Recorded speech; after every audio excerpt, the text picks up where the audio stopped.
And we're live. Good evening, everyone. My name is Rira, and on behalf of Vroman's Bookstore, I'd like to welcome you all to our virtual event with Lev Grossman and Jeff VanderMeer. Before we begin, I do have some quick guidelines for the event. If you would like to ask a question for the audience Q&A, just click on the Ask a Question button at the very bottom of the screen.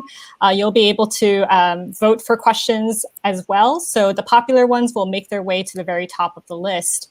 Also, if you're considering supporting our bookstore by purchasing a copy of any of Lev's or Jeff's books, just click on the green purchase button directly below the viewer screen. You'll be directed to our website where you can complete your purchase.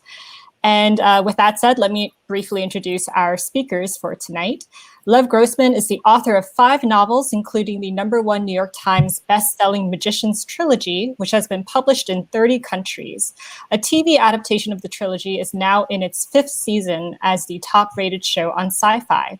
He is also an award-winning journalist who spent 15 years as the book critic and lead technology writer at Time magazine. He has also written for the New York Times, the Wall Street Journal, Wired, and many more. Joining him tonight is Jeff VanderMeer, the author of the New York Times best-selling Southern Reach trilogy. The first novel, Annihilation, won the Nebula Award and Shirley Jackson Award and was made into a movie by Paramount in 2018. His recent works include Dead Astronauts, Born, and The Strange Bird. And with that said, I'm going to pass the screen over to our guests. Enjoy the talk, everyone. All right, so just a housekeeping note, I guess. I will be sorting through the questions towards the end, and we'll have this conversation for probably about 30 minutes and then switch over to questions. So, Lev, I had a question to start out because I'm curious about, I read in one of the interviews that the Silver Arrow, which is basically a magical train ride that Kate and Tom take through various milieus and adventures, that it started as something that you told your children. And so I was curious, was that written down first or something that you kind of ad-libbed and added to as you went along? Or how did that work initially? Well, my kid's school is about a mile away from my house. And so it takes about, 15, 20 minutes to walk there. The object of the game is to keep them from hitting each other. More than absolutely, just keep the physical violence to a minimum. And so you're out the door, and I would tend to start to tell them stories. I understand there are parents who tell their stories to children in order to lull them to sleep. That was never my goal. My goal was always to keep them from fighting. And so, I would sort of improvise stories on the way. And some of them were terrible. Some of them were just truly bad stories. Like you're sitting there telling a story and you think, I'm a professional writer. For God's sake, man, pull yourself together. These stories are terrible. This makes no sense. And then every once in a while, one of them would sort of stick and stay with me. And maybe then, 2 days later, they would think of it and say, oh, do that one. And you think, that's not bad. Maybe I should, I'll file that away. I can't say that the Silver Arrow was the #1 top charting story of the Walking to School story selection. Their absolute favorite one was about Lex Luthor. And in the story, one of them was a hamster and the other one was a caracal, which is apparently some kind of wildcat that can jump really high. And they had superpowers, and they fought Lex Luthor, who was robbing the Gotham Mint of all its silver and gold. I'm telling you, that story may one day be told, but until I can settle my intellectual property problems with DC Comics, it will never be written down. But the Silver Arrow was also a very popular story, and it was one of these stories that it came out of a particular image, which was just of a girl who was 10 or 11, and she's sort of riding in this steam train. Which is empty. There's no other passengers, and she's sort of bumping across this sort of darkened landscape, and she's looking out the window, and she's in a kind of she's in a sleeper car, like a very cozy sleeper car, which was derived almost entirely from there's that T.S. Eliot poem about Skimbleshanks, the railway cat, I don't know how familiar with you are with him. He's not a particularly popular practical cat, but he is one of the practical cats. I don't actually remember him, but He was the railway cat. I don't know if he features in Cats the Musical because I've never seen Cats the Musical. yeah. But he's the railway cat, and his job is to sort of prowl around the sleeper car and make sure everything is all right. And there's just this absolutely wonderful description of the sleeper car and how cozy it is, and it's got your name over the door, and it's got a little light and a little fan, a little basin, and you tuck yourself in at night. I have been in an actual sleeper car. I once took the overnight train from London to Penzance, and I also once took one from Scotland down to London. These it's like a moving torture chamber in which you are confined and simultaneously frozen and shaken, and it's just impossible to sleep in these sleeper cars. They're so terrible. But I still had in my mind this kind of ideal sleeper car that came from T.S. Eliot, who it turns out lied to me about sleeper cars because they're not really like that. But in my head they were, and in the story they are. I started with that image, and I started sort of telling the story in that random halting way you do to children when you're making it up as you go along. Basically what happened was the question was, where's the train going? And the train going through the forest, and it stops at a platform full of at a train station in the middle of the woods. And there's a sort of light overhead, and everything else is dark all around it, and it's very, very, very Narnian without getting into intellectual property problems. But there is, a kind of a light in the forest, and underneath the light are all these animals, and they're waiting on the platform, and each one of them has a little ticket, and they're waiting for your train. And that was all. It was like sort of so far so good. But where things got interesting was when the girl started talking to the animals. And I'd be curious about your perspective on this, because the kind of conversation they had, that was the part that felt like, this is interesting, because it wasn't like Narnia at all. The animals, when they met this little girl, it wasn't at all like the animals were psyched to see her. And it wasn't as though, oh, thank goodness you've come to our land to free us from, this terrible bondage we're in, and break the eternal winter, whatever.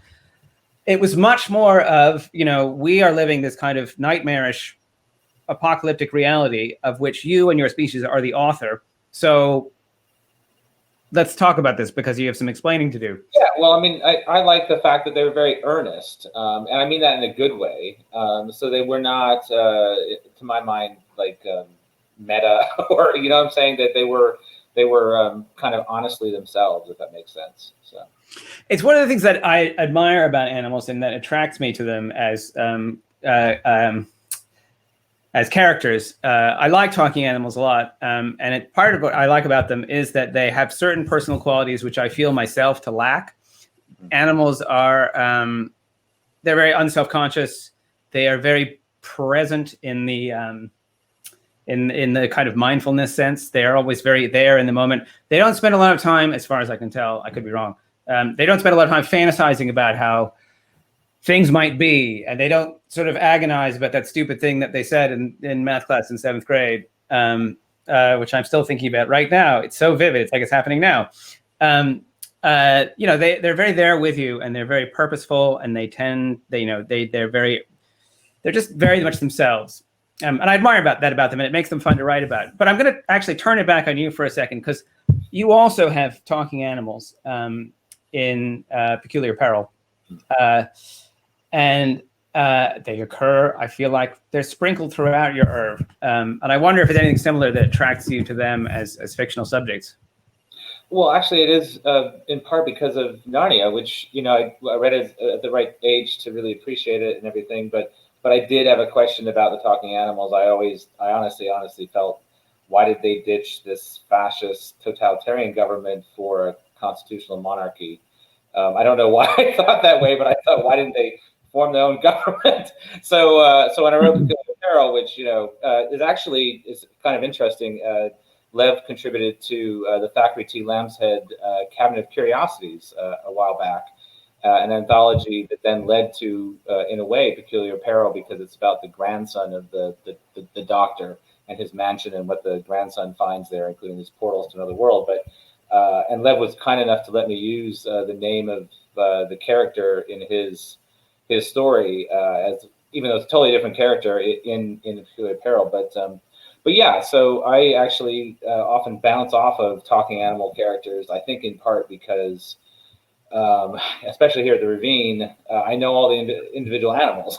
Like there are, I think, about 7 or 8 raccoons, and I know each one. They all, from the trail cam even, I can tell they have different personalities.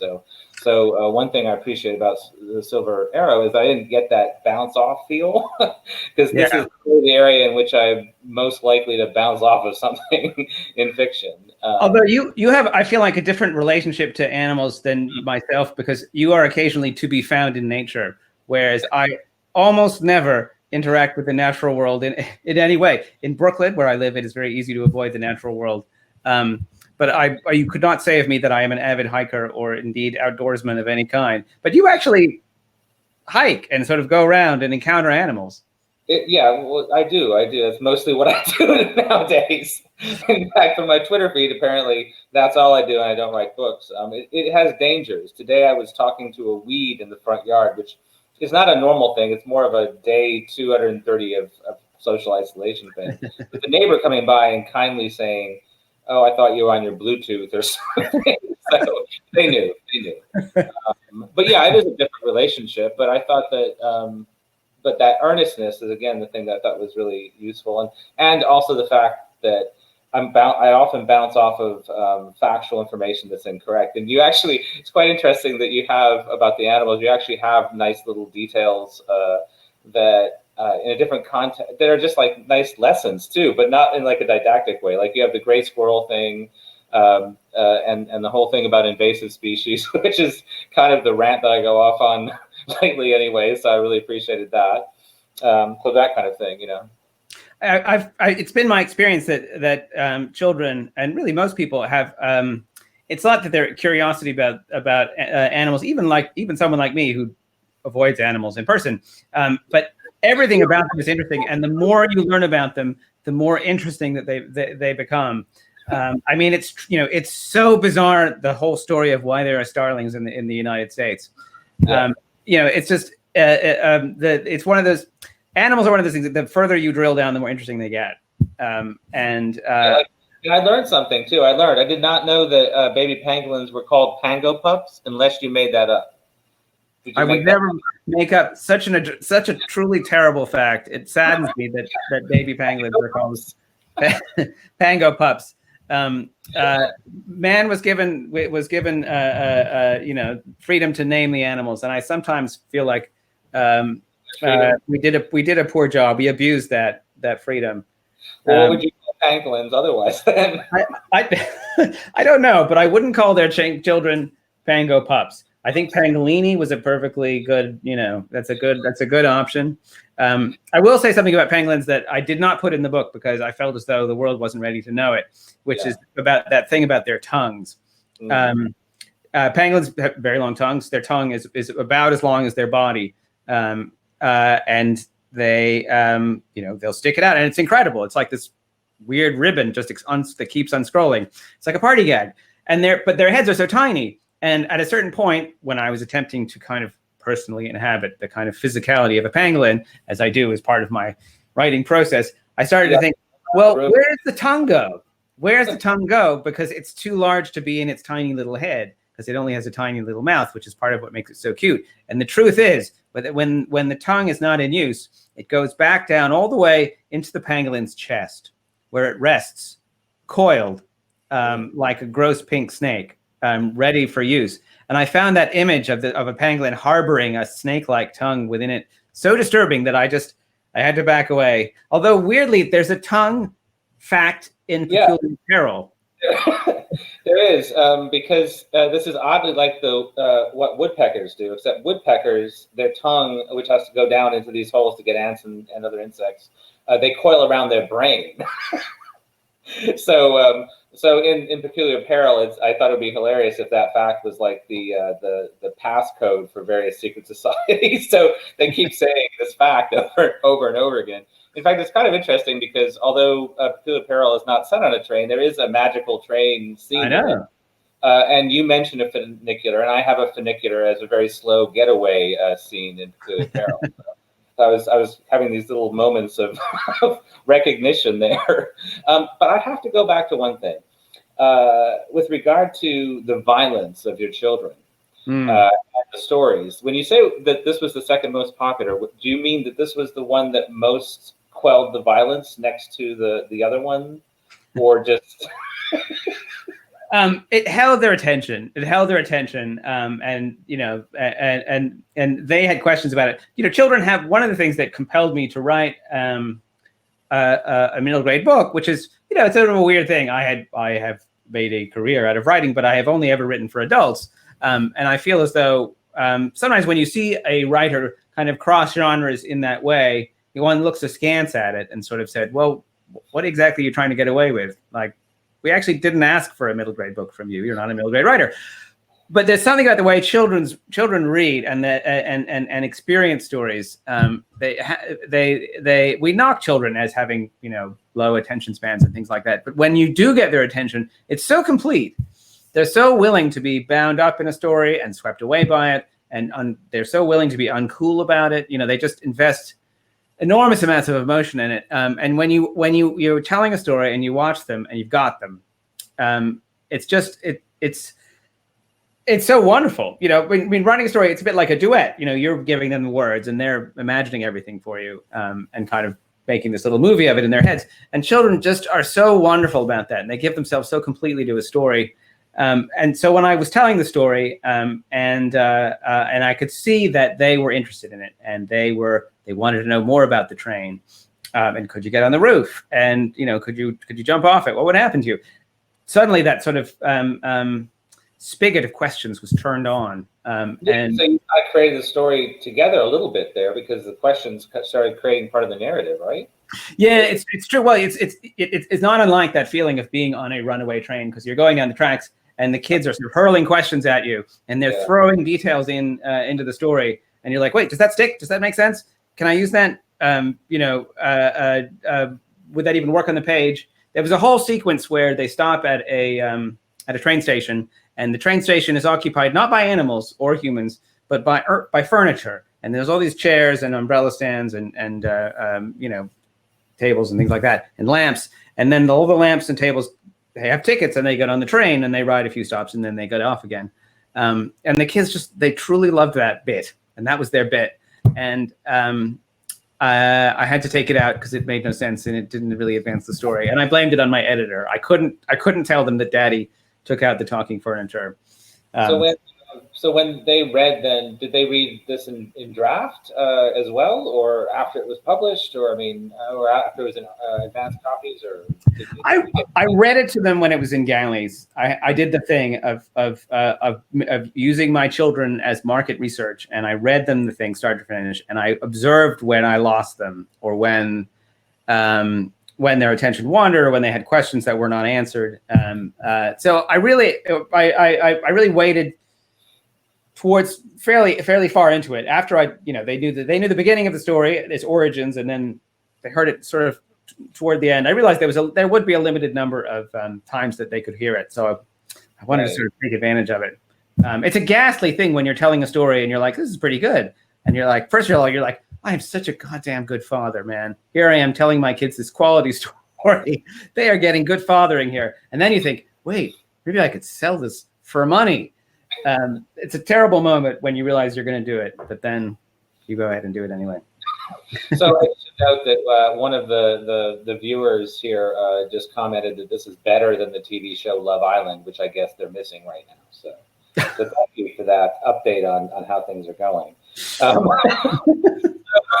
So there is a big environmental aspect to this, really, which I think is important too, because I think it's kind of hard to write almost anything these days without there being like some mention, even around the corners of a story of what's going on in the world, because it's just so much, it's so present.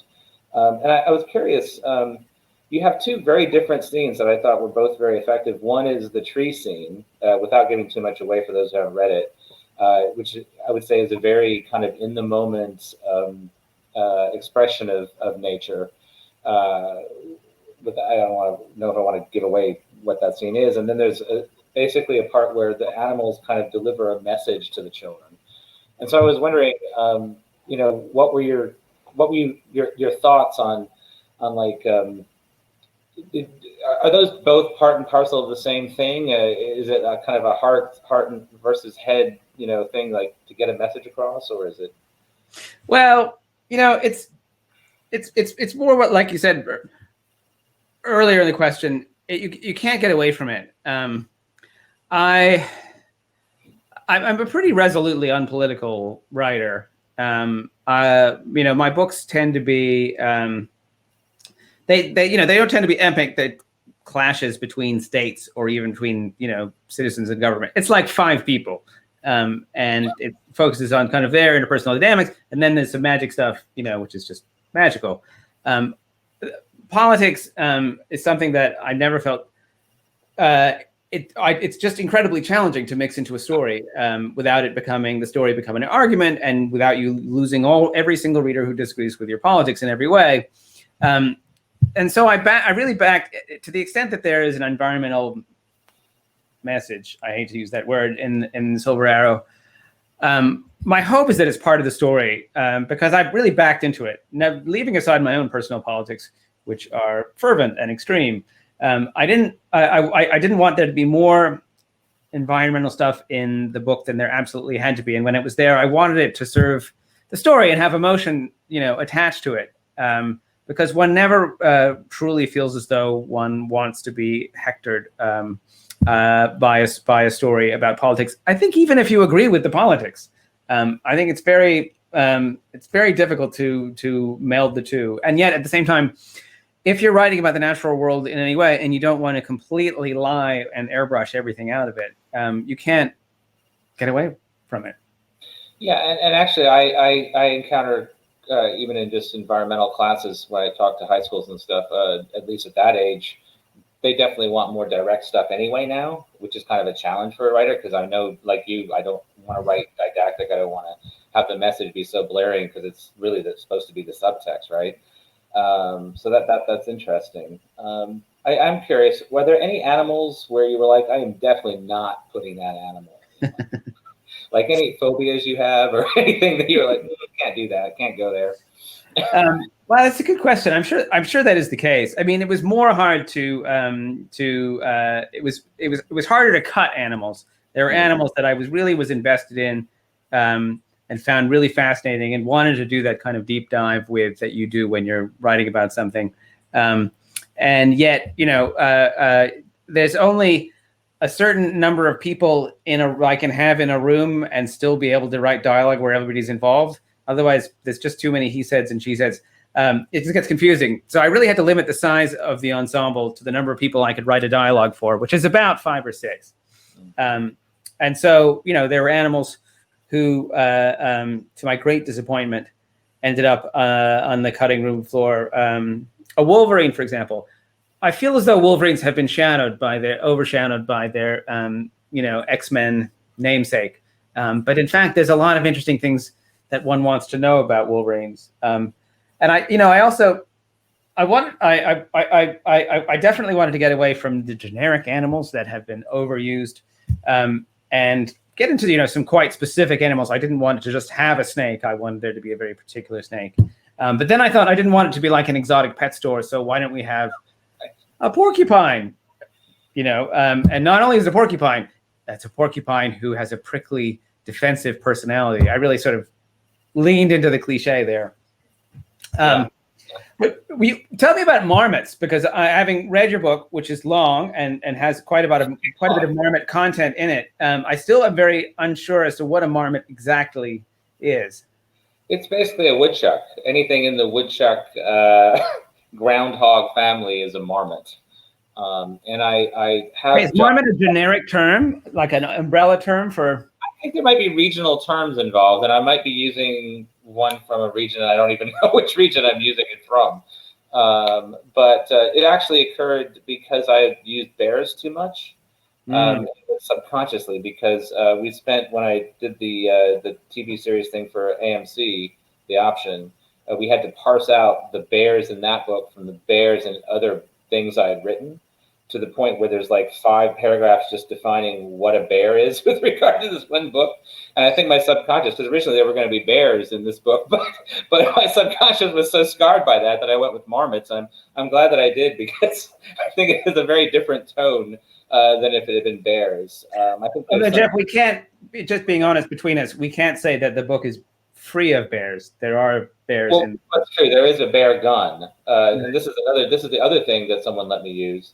Adam Mills, in the same Cabinet of Curiosities, created this thing called a bear gun. It actually shoots bears. I thought that was so amazing. Of course, I then added a hamster gun and several other things that shoot less impressive organisms at you. But yeah. So talking marmots became were originally going to be bears. But I like you found it very hard to figure out how many marmots to be in a room, because for some reason, because they were marmots, originally I had many more marmots talking in a room than I could actually handle. Whereas if they'd been humans, I wouldn't have even tried to attempt that. So a reminder to ask if you have any questions, please start queuing them up, as we'll go to that part of the conversation soon. I am also curious about the train, since that is kind of a character in the book, and I think is part of what makes the book work so well. Did you know a lot about trains beforehand? Because the parts that you put in about how a train works, I honestly would have thought that my eyes would have glazed over, but I found it very interesting. And then I found that the kind of voice that you assigned to the train was interesting. I was curious where that came from. You know, I thought that I knew something about trains, and then I found the internet, and I discovered that however much you think you know about trains, there is always a dude who knows 10 times more than you about trains on the internet, and then there is a person who knows 10 times more than them. I don't know that there is actually a theoretical upper limit to how much people know about trains on the internet. It turns out I know very little about trains, but I really do. I'm very fond of them. They are like animals. They are more interesting the more you learn about them. They're astoundingly complex. I think I have that sort of blanket thing. I don't know if anybody else besides me has this, of feeling as though people who lived in prior centuries to my own were just slightly not as clever as me, because they didn't have all the cool stuff like computers and phones that we have. Like they just hadn't quite got to the place where they could figure that stuff out. But of course, that's not the case. There are people who made steam trains just must have been unimaginably brilliant, because they are like unto enormous snorting computers made out of iron and powered by steam that you ride inside. They're so profoundly complex. And I liked the idea of having part of the story be about a girl who was having to kind of parse and learn to master this incredibly complex and challenging piece of technology, which has no recognizable interface whatsoever. I will say, people who lived in previous centuries to us really sucked at interface design. If you ever get into the cab of a steam train, it's horrifying. You're confronted with this kind of like, I don't know, kind of Lovecraftian mess of tubes and gauges and things. Nothing's labeled. They don't even have a speedometer on a steam train. And you just have to have been in there for like 30 years before you finally understand how everything works. And if you mess up, the train will actually explode. Really? Yeah, it happened quite a bit. And when a steam train explodes, it is so spectacular that it has spawned a kind of a subgenre of photography on the internet, which is just pictures of steam trains that have exploded. And I urge everybody to Google exploded steam trains, because they don't look like what you think they would look like. Do they not look like anymore? There's a lot of piping and stuff inside the boiler, and when the explosion happens, the pipes splay outwards in this sort of mass of tentacles. It's as though it's developed this horrible sort of Cthulhu face. I'm not describing it well, but you'll just have to Google it and see. It's whatever you're imagining, it's worse than that.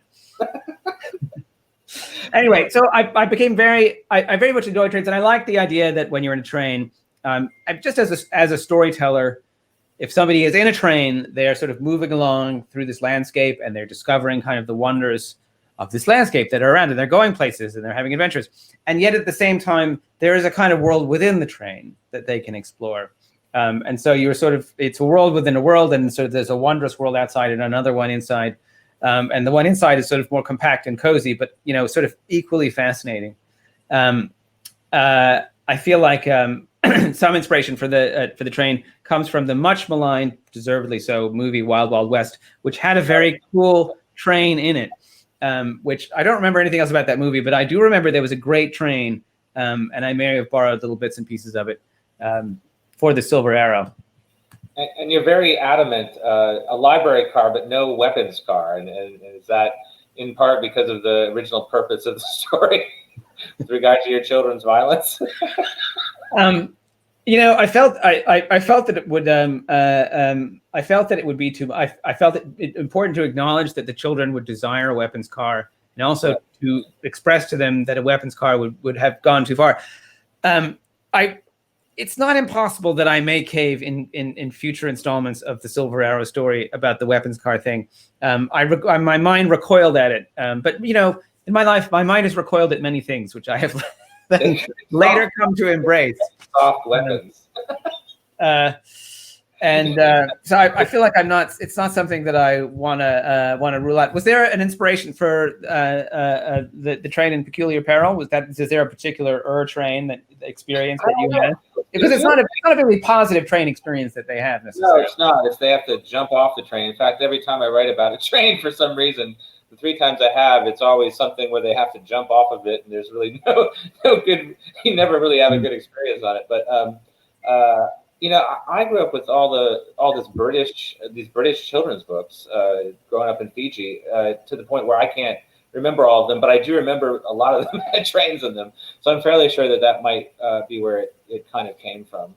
But I agree. I like it's almost like the thing about is it Wes Anderson's movies, where he's better when he has a constraint usually of setting, and I really believe that works very well a lot of times for authors. Is you have the best of both worlds. You have that constraint of the interior, but then you have the control of showing what's outside as well. So I think that really worked very well, and I'm hoping that you'll expand on the personality of the train too, because I really was intrigued by that. I like that quite a bit. So it's interesting you say that, simply because Peculiar Peril is sorry. Who of your friends was the train's personality based on? Oh, I can tell you who the train was. The train person knows that the train was based on them. I will say that, and they're okay with it. The funny thing about Peculiar Peril is, and I remember as I was reading it, I thought not only was I loving it and admiring it, but also thinking this is amazing in a particular way that I could never ever pull off as a writer, simply because it's so maximal and unconstrained. You know, obviously there are trains in it, but things go very far beyond trains. There's just Lambshead's house. You know, it's sort of this infinite profusion. Yeah, no, I wanted what I thought would be interesting is take a very traditional setup. Grandson inherits mansion and finds weird stuff, including a portal to another world, and then use that to just kind of balance as many plates as possible as I went along. With Jonathan, oddly enough, being the staple center, to the point that in the first book, especially, kind of like in the Gormenghast books, he almost disappears. But it's also because he's so reasonable that all this other wild stuff can happen, like the talking marmots, like Jules Verne attacking England over a land bridge and being stalled out by snail sex. I know that sounds ridiculous, but you'd have to read it. But anyway, so the point being simply that Jonathan's story is not actually one of changing so much as he already kind of knows who he is. Yes. Like things that he doesn't know, he's shy about, but he's not angsty. Let's put it that way. Yeah, which is refreshing. Other stuff. So there are angsty people, though. I mean, he runs the risk of being overshadowed by his antagonist, Aleister Crowley, who. I mean, I tend to shy away from having antagonists in my books, per se. although they sort of they creep in there eventually. But in Silver Arrow, for example, the world is the antagonist. There's plenty going wrong without anybody in particular being in charge of it. But you really sort of double down on the villain, Aleister Crowley, and he gets a lot of airtime in the book. Yeah, I thought that was important because, especially in the first book, Jonathan doesn't have a lot of agency. So I didn't want to have to unrealistically have him save the day in certain situations, which is another reason why it's kind of on an ensemble quest. I thought that was more realistic. The second volume, which is set in the academy that he goes to, he has a lot more agency. So you'll see a different side of him. He'll be more present in that way. And I thought that would be interesting too, especially because I've watched a lot of films about British academies and done a lot of research. And I think there's a lot to kind of take the piss out of, so to speak. So I'm going to have a lot of fun with that. But I do think people in different circumstances, they act differently because they have different agency. They have just the different level of experience. And I assume in the that's a good question though. In the Silver Arrow books, do you see them kind of growing up eventually, or all the adventures are at the same age, or? I think they have to grow. I mean, Kate's very young in Silver Arrow. She's 11, and she's at that, she's at this really sort of tipping point moment where she's tipping over from being a true child and truly innocent to having some understanding of the adult world and some of the complexity and the difficulty and the sadness of it. And there is this terrible thing that happens to her, which is that she sees it in the book. And once you see that, you can never, ever unsee it. You can never go back to where you were. So it's only forward. I think she'll age a year in each book. She has a lot of growing up to do, and I think her sort of real life will become more interesting. As it tends to, whenever you have a secret magical life, your real life gets into a big tussle with it. So I think we'll get to questions now, but I have a kind of a speed round situation for you where I'm just going to ask you to pick a couple of things since you have these animals in here. If you had to choose, pangolin or heron? Oh, pangolin. I'm just being honest here. It's lightning round. You can't hide anything. And this is a trick question. Snake or late appearing polar bear? The polar bear owns my heart. I'm sorry to say it, but it's true. Okay. And lastly, before we get to questions, porcupine or Tom's fox Stuffy? I shouldn't say the Stuffy. It's wrong to love a Stuffy more than a living creature, but I do. I truly do. The fox is a real Stuffy. It's upstairs right now in my son's bed. Okay. I think that's allowed then. I was going to say we're learning a lot about you, but I think I'm just going to say that's allowed. And now I'm going to go to the questions, which for some reason fill up the portion where I can see you. So this will be interesting. Okay. So one question is, Lev, did you struggle with keeping your own style while writing for a younger audience? Well, it's funny. I mean, in some ways, yes. But the two things I'll say about it, one is it is a different voice for me. But I spend a lot of time being a dad. I would say I spend at least as much time being a dad as I do being a writer. I'm very accustomed to talking to children. So although it's not a voice that I have used on the page very much, it's one that, when I needed it, it was right there. And also I discovered, when I sort of settled in to write my first ever middle grade book, I sort of thought, well, I'm going to have to dumb things down pretty far for those kids. As it turns out, I don't really have that much to say that kids can't understand. And I don't know if that's kids because kids are incredibly smart or I'm not as clever as I think that I am. Probably both of those things are true.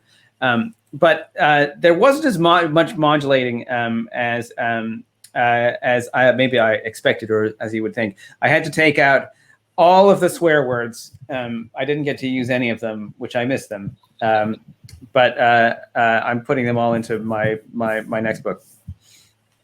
And then another question that I think we all get asked a lot, and it is for both of us, and I'll quickly answer it first.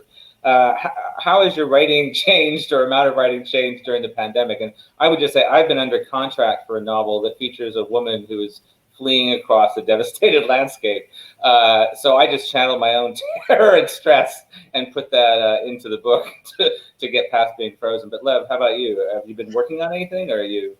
Yeah, I've been working on a lot of stuff. I feel as though it's a somewhat different experience being in the pandemic with small children, because suddenly the amount of time that you have to I understand there are people who are going through this pandemic who are experiencing isolation or loneliness. I'm experiencing the opposite, which is that I'm with my children all but a couple of hours a day. So the window of time that I have to work in is very small, and I haven't actually gotten that much writing. I haven't got that much writing done, really, during the pandemic, and it's been frustrating. But that's just the nature of a pandemic. That some things have to give. That kids are going to go back to school soon, and so things will hopefully get back to normal. But it's been challenging. I've rediscovered how much of a role writing plays for me in kind of self-regulating my own mental health. Not having it has been a big challenge, and also meeting deadlines has been a big challenge. So I have not done that. I have failed that challenge and not met any deadlines. I think everyone is forgiving themselves for that. I'm having to have self-compassion. Yeah. So here's a question. What is your most vivid memory or experience as a young reader, and how did that carry on into your own writing? Jeff, do you want to go? Oh, well, that's for you, but I think we should both go. I don't know. I once got lost on a reef at night and didn't know which way shore was, and guided myself back by a glowing starfish that was the size of a dinner plate. That stuck with me and has actually cropped up in Annihilation and other contexts. And then in the new book, I once had kind of a hallucinatory moment from lack of oxygen in the Andes as a kid, because I had asthma, where I thought I saw a ring of hummingbirds descending onto kind of this area where it looked like there was a human figure. It turned out it was a piece of wood. And that has also stuck with me and is actually in this book where it kind of becomes somewhat symbolic. So, how were you in the Andes as a child? I know that you grew up in Fiji, but the Andes are not in Fiji. I don't know much about Fiji, but I feel like I know that the Andes are not there. Right, there's a secret door, but my parents didn't take pay raises. They were in the Peace Corps. They just took travel vouchers. So when they left the Peace Corps, we traveled for about a year before we got back to the U.S. And I was about 9, so it was actually a good age. And so there's actually a lot of stuff in all the books, and also in Peculiar Peril that's still mining or things from childhood that I put in there. And Jonathan is actually very much like me, because he too was both in a British Commonwealth country and then also in the U.S. And failed a lot of spelling tests as a result. But was the question about a form of real life experience or a formative reading experience? It wasn't clear. I think you could answer it both ways. Let's see. I didn't really have any experiences as a child. I had a very, very dull suburban upbringing. And most of the experiences that I really had were happened in books. And then, the two that I'll point to, one well-known, probably one not as well-known, is just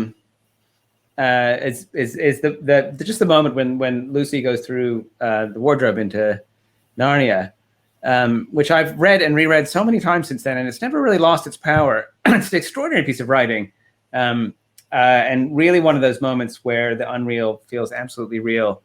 It's one of those experiences that moment, that the effect that has is something that I've been chasing as a writer more or less ever since. And the other one of my childhood reading experiences that I have to point to is definitely Ant and Bee. I don't know how well known Ant and Bee is. Did you read Ant and Bee? These like little these were sort of learning to read books. Very, very English. So I feel like there's an outside chance. Like I said, all of that stuff's kind of squished together. were really. My mom is English, so maybe that's why we had them. But they seemed there was a moment where they were kind of ubiquitous, and I haven't really been revived. And I wonder if that's because Anne and Bee's relationship is so powerfully and almost explicitly homoerotic. I feel as though America's not ready for Anne and Bee, but I think like we're getting there. But Anne and Bee were friends, and they one day they find a tire that is embedded in the ground, halfway embedded in the ground. So there's a loop of the tire going above the ground and then a loop going below. And they have a lot of fun with the tire, and they climb it and they paint it and they set up a swing on it. And then the artist, because they were a genius, I don't even remember what their name is, pulled back and showed the whole tire with the level of the ground running sort of midway through the level of the picture, and you could see the top of the tire, and then for the first time you could see the tire as the hidden part of the tire as it looped under the ground. I found that so extraordinary. I must have read that 1,000 times, that page where you see the whole tire. It's another moment of revelation that I feel like I've been chasing as a writer. Well, here's a question, and I should have been saying people's names. Samuel Montgomery Blinn asks, Lev, did writing How to Train Your Dragon fanfic prepare you to write a middle grade novel? That's such a good question. Good to hear from you. I did write How to Train Your Dragon fan fiction, and some Adventure Time fan fiction as well, and some Harry Potter fan fiction. I feel like the Adventure Time one came out especially good. It was set in that sort of gender flip Fiona and Cake universe.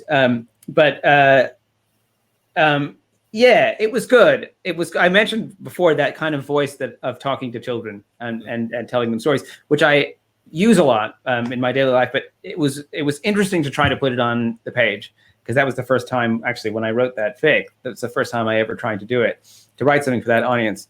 And it was a good experience, but it's just one of those moments. It's like you're porting a piece of software to another platform or something, where you think, is this going to work? How's this going to feel? And it feels slightly different, but it gave me some confidence. Yeah, and Adventure Time I love, because it's such an amazing triumph of like compressed storytelling. I just can't believe how much happens in such a short episode. Another question, and let's go with a real serious one here, since we're winding up almost. Hello, and thank you both. This person I think is anonymous. In my research, teaching, and dissertation project, I used both Annihilation and The Magicians in order to think through various philosophical principles, mainly how we think about thinking about our world. How would you characterize the relationship between your texts and the reality of the reader? Is the stability of the metaphor destabilized because these texts are speculative and not realistic? Jeff, I'm going to hand that over to you. Well, I mean, one thing I would say is I think that postmodern technique, like found objects and things like that, some of which are actually in peculiar peril, they do tend to shore up the reality of the fantasy as opposed to like breaking a wall or something. So I think that would be one answer. But yeah, I get what he's saying, that the idea of metaphor changes because you're dealing in metaphors and you're dealing with, say, dragons. And something can't be like a dragon and mean anything in a sense because there's also a dragon. I don't know. It's a really good question. I suspect that a lot of my work is about that, which doesn't make me necessarily any good at talking about it. One thing I was very conscious of with The Magicians was just how important it was to introduce secondary fictions early on. I felt that it was something that was lacking within the fantasy genre, or I wasn't seeing as much as I wanted to, of characters within fantasy who were readers, and then who then encountered fantasy-like tropes in their quote-unquote real lives. And then, so very much of their story came about of learning to understand or mediate between reality and fiction. And that happens sort of on a verbal level in that I use a lot of the tropes of realist fiction and import them into fantasy a lot. which I think if the Magicians has a distinctive texture to it, which is debatable, I think some of it probably comes from my having read a great deal of quote unquote realist fiction and trying to apply this kind of rhetorical strategies of it to fantastical topics. Yeah, no, absolutely. Another question that goes back to the fanfics. Do you still write fanfics? Shelley asks. Not very often. Not very often. Given that I have a family of 5 who still need to eat now and then, it's hard to keep everything going on only really 2 or 3 hours of work a day. So I don't have that much time to write fan fiction, which is a shame because I really love doing it. I'm really thinking about my Adventure Time fan fiction and how much I admire it. It was a lot about in the gender swapped Adventure Time universe. Lady Rainicorn is replaced by the Monochromicorn. And there was so much richness that I found in that character. It was a real gift. I one day I'll get back to it. At this exact moment, I can't. Although I am writing a book about King Arthur, which feels a lot like fan fiction because you are very much using these characters that have been handed down to you. So actually, I'm going to revise my answer and say I do spend a lot of time writing fan fiction, but I don't call it that. And there is a question about Bright Sword from Robert, which is, will we see it in 2021? I think so. I have it. It's on the hard drive of this very computer that I'm speaking to you through. That there's some problems with it that I feel like I know how to fix, and they need badly to be fixed. And I just need to find the time to bring it home. And my hope is to do that by the end of the year, and then have it be out in 2021. So I'm knocking on wood, hopefully. And we went into this a little bit, but there's a question from Boz Garden, in case there's anything you want to add. What sorts of lessons about human-animal relations do you hope to impart to younger readers? If there's, I don't like to cop to wanting to impart lessons, although I do want to impart lessons. And I think the most important one is there's a tendency that I have and that Kate has to kind of wallow in feelings of shame and guilt over the damage that humans have done to this planet, and the terrible consequences for the animals that we inhabit it with. I'm very given to wallowing in that stuff. And yet, if you imagine it from the animal point of view, there's nothing the animals are less interested in than the wallowing. The animals are all business. They're sort of like, look, here we are. We're going forward. We can't go back. So how is it going to work? How are we going to find a new balance to this very unbalanced world that we have created for ourselves, or that you've created for us? I really encourage people to think about the future and not agonize about the past. And to take responsibility, but not to, drag oneself through a valley of shame over it, because as it turns out, it doesn't really help. Right. No, we need actual actions. So Evan Lord asks, are there any scenes in your books, maybe most recent books, inspired by real life events? Oh, that's such a good question. Wait, Jeff, you go. I'm thinking about the answers. The Peril is set across several countries in Europe, and we did do a 7-week book tour where we got a behind-the-scenes look at a lot of countries from our editors, and especially Prague. So there's a beer garden scene that is, although completely ridiculously fantastical, involving a baby drinking beer. Yeah, it's a YA novel.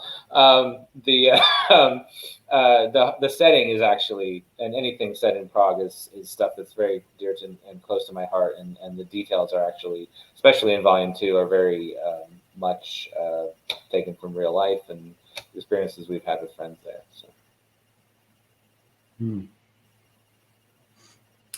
I've been given a good lead time, and I still haven't come up with a good answer. So little of Silver Arrow comes directly from life. The characters come very much from life. I have kids. I have a 10-year-old girl and an 8-year-old boy. Very similar in some ways to Kate and Tom. I also have a 16-year-old who is very, very similar in personality to the train. But in terms of the real actual circumstances, I didn't borrow very much. I borrow from other works of fiction. There's a straight up quote from Spirited Away, for example, which is another of my kind of touchstones, pieces of storytelling that I aspire to emulate, or sort of I chase the feeling that they create. Spirited Away gets referenced a couple times in the books. There's some stuff from Fritz Lieber, who was a weirdly formative writer for me, and is now very little read. Yeah. I tried to dig up a copy of Swords and Deviltry not long ago, and it was out of print, which I found amazing. Very funny too, very funny writer in those yes. stories. Very funny and very lyrical. He had a magnificent vocabulary. Yeah, they're great. Well, I think we've just about run out of time, so thanks everyone for watching, and I think Yeah, that was such a fun conversation. Thank you so much, Lev, and thank you so much, Jeff. And thank you to everyone who tuned in. The chat was really lively, and it was so great to see everyone's thoughts. Again, if you would like to purchase a copy of The Silver Arrow, just click on the green purchase button directly below the viewer screen. We also have the replay that's coming up. That's going to be available within an hour using the very same link, and we're going to upload it onto our YouTube channel in a couple of days. So if you have any friends who missed the talk, feel free to pass that link on to them. And I think that about wraps it up. Thank you, and have a good evening. Stay safe, everyone. Thanks, everyone.